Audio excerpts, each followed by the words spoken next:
kalangan akademisi perguruan tinggi dengan kalangan pesantren, romo-romo kiai, karena melihat bahwa situasi yang sekarang berkembang ini sangat mencekam.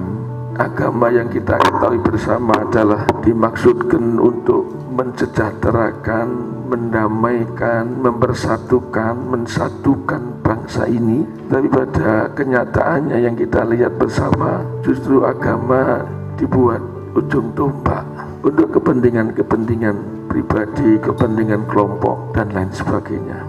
Dari forum ini berkeinginan agar agama Islam tentunya yang kita ikuti, agama ini bisa menjadi payung bagi semua, menjadi pemersatu yang utuh, yang ada dalam semboyan rahmatan lil alamin itu sendiri.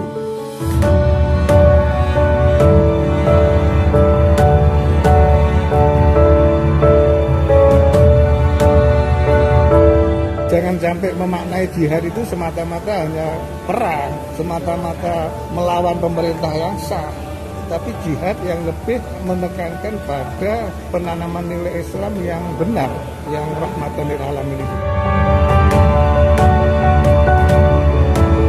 Soalannya sekarang yang paling berat adalah di dunia medsos, karena orang-orang yang dalam tanda kutip selalu ingin merubah proses ideologi bangsa dengan radikalisme, dengan intoleransi, itu umumnya mereka bermain di medsos. Saya senang, berterima kasih karena ada inisiatif dari akademisi dan para ulama di Jawa Tengah untuk berbicara bangsa, negara, dan kondisi kekinian. Mudah-mudahan nanti bisa menjadi policy brief untuk pemerintah.